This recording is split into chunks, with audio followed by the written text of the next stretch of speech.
Hey everyone, Kevin with Kittyhawk here, and today I'd like to walk you through a mission workflow using the web dashboard. So first we're going to go ahead and log in. We'll pick our correct account, and we're going to head over to Planning and Missions. Once here, we do have the ability to start new missions on the web in the top right, and we can also set up our notifications as an admin to be alerted if anyone else creates a mission or a pilot creates a mission in the field. We can receive an email notification. So let's go ahead and start a new mission. We're going to go ahead and type in an address here.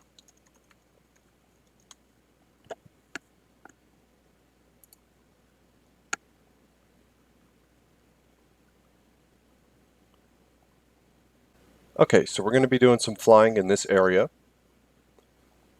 We can set up our mission time. You'll notice it's just pulling today's date. And once we set the correct time, you'll notice it pushes the end time out an hour. So we can obviously make this span several hours, and we can even push this out several days. Let's say we're going to be doing a project that lasts through the weekend. So we can go ahead and push that out. And let's even push the time out to the end of day.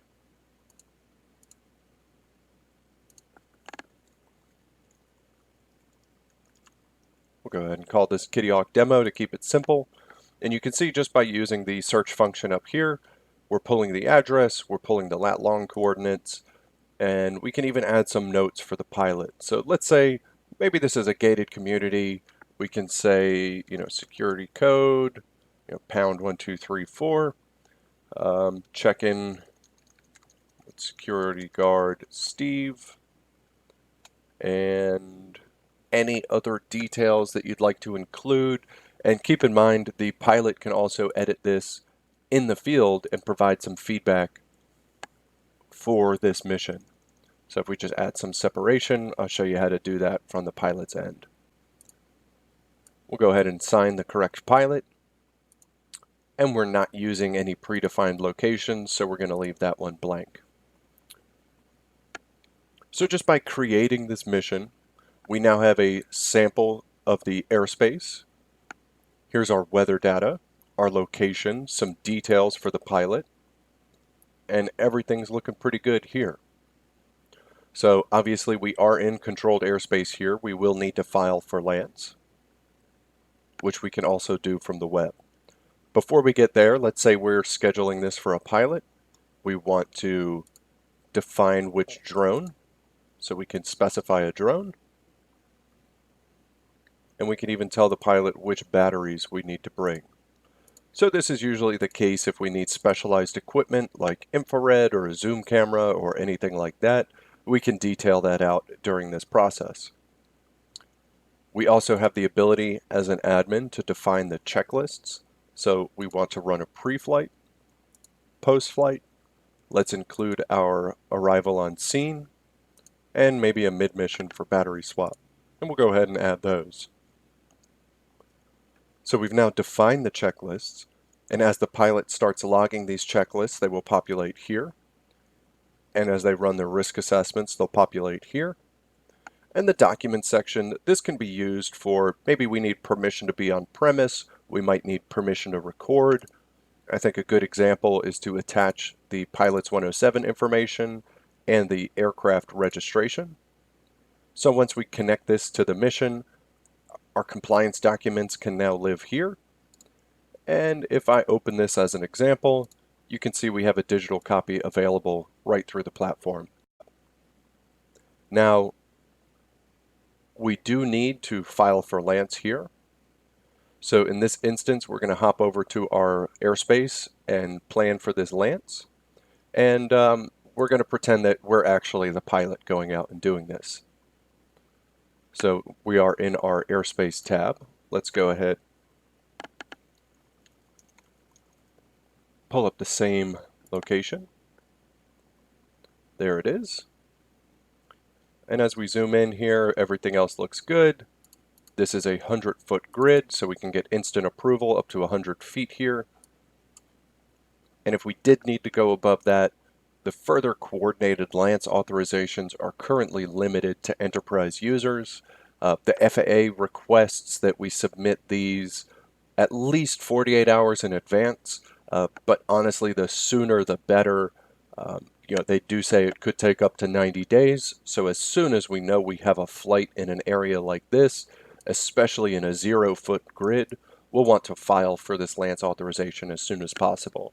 But in this example, we're just going to stick to 100 feet and keep things simple. Let's go ahead and create our flight area. So we can move this polygon around as needed. Let's say we're sticking on that side of the highway, and we'll be flying this neighborhood. Bump that up, why not? Actually, I'm going to keep that out of the 0-foot grid so we don't cause any issues there. That looks like it covers the neighborhood we're looking for. We'll pick our 100-foot limit. And our mission did span several days, so in this example, we're only able to file for 1 day at a time because LANC is limited to daylight operations. So if we tried to request it for multiple days in a row, that would obviously be covering through the nighttime, which is not acceptable. So we're just going to file for our activity today. 100 feet, takes 6 hours to do this project. Let's go ahead and do our pre-check. So everything looks good. Double check the day and the time, the duration, it's the right airport. Everything is looking good, so let's hop next. It will include details from my 107, from my pilot profile here, and then some reminders about the 107, double checking TFRs, which we are not in the vicinity of a stadium, so we're okay here, but always worth a double check. Maybe there's special VIP movements, you never know what could pop up. Double checking NOTAMs and special use airspace, not special use, so we're okay, and a little bit about the LANC process. So we'll go ahead and agree and submit. This now goes live to the FAA. So we get our instant approval back within the platform. We can see it on the map. Here's our authorization text saying we're approved. You'll notice that here's the correct time that we put in for our local time zone here. But down here, if you see the discrepancy in the time, you'll notice that this is in UTC or Greenwich Mean Time or Zulu time code, which is basically the standard in aviation. So don't let that throw you off. We do document the correct time in your local time zone here at the top. So everything looks good, and even submitting this way will also receive a follow-up text message at the number included. So in the next video, part 2, we'll go ahead and jump to the application side as a pilot and show how we tie all this together. So what we have here now is my iPhone hooked up to the computer just so we can follow along. And we can even jump over to our activity tab, and there's our mission that we just requested there. So we have everything predefined in here. There's our notes that we included. There's our location. And we don't have any risk assessments or checklist log. So we have the mission set up, and let's say we want to go ahead and get started. So we're the pilot in the field, we're getting ready to pre-flight, we're a little early, but that's okay. We'll go ahead and run through a risk assessment here. This will be the pre-flight for the pilot.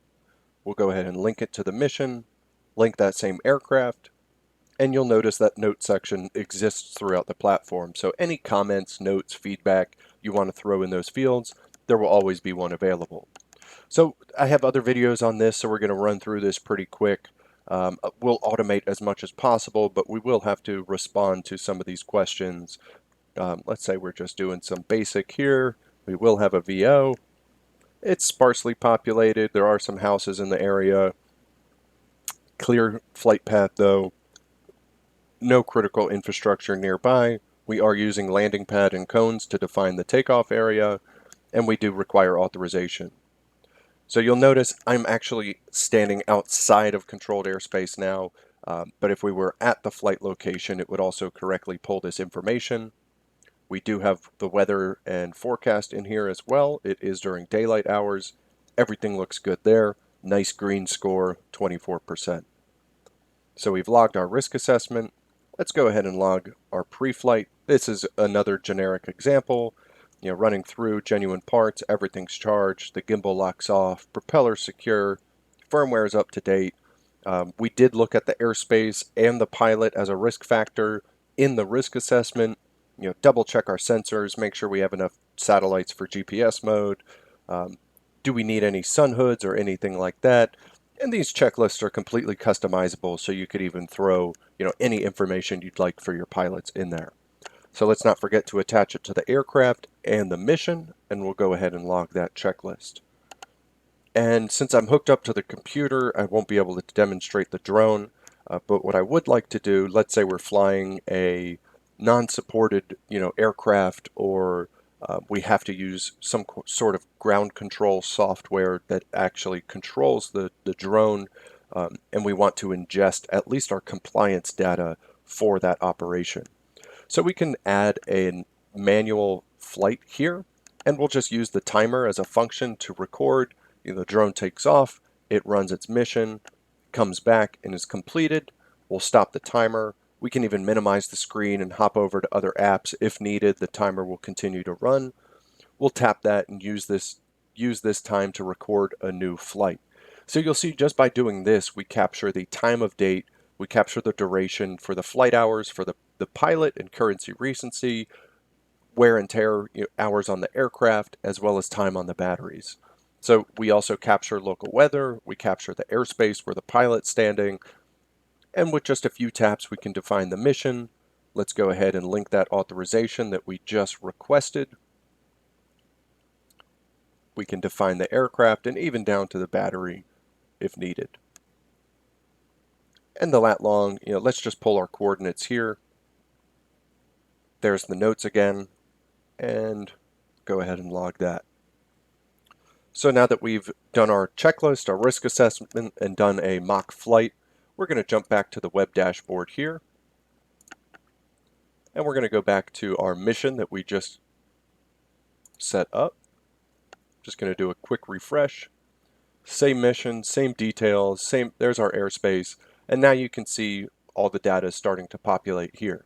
So we have our flight log, and if we click in here, there's our run from our timer. We capture our weather, we capture our airspace, we capture some details about the flight, and everything looks pretty good here. So if we jump back, does the drone match? Looks good. They use the right drone, use the correct battery. And if we scroll down, there's our risk assessment, there's our checklist that we logged, and now you can see how our safety and compliance data starts to come together in this mission. So multiple pilots can contribute to a mission, so we can capture the details. Let's say we do have a project, it's quite large, we have 2 or 3 pilots out flying simultaneously, or even splitting up the duties. So we can have all their checklists, risk assessments, all the safety data we want to capture thrown into one central location. So if we ever have to go back and review these flights, whether it's insurance, whether it's legal department, an internal, department head, or, fingers crossed we don't run into the FAA, but it's possible. All this information's already together. What did this flight look like? Where did it happen? So even doing a very basic timer, we're capturing a lot of information here to help with our safety justification of our program as a whole. So I hope this helps break down the mission process in Kittyhawk. And if you have any questions or issues, do feel free to reach out through our support channels, through the website, support@kittyhawk.io, and we'll be glad to help you out. As always, thank you for flying with Kittyhawk, and fly safe and fly often.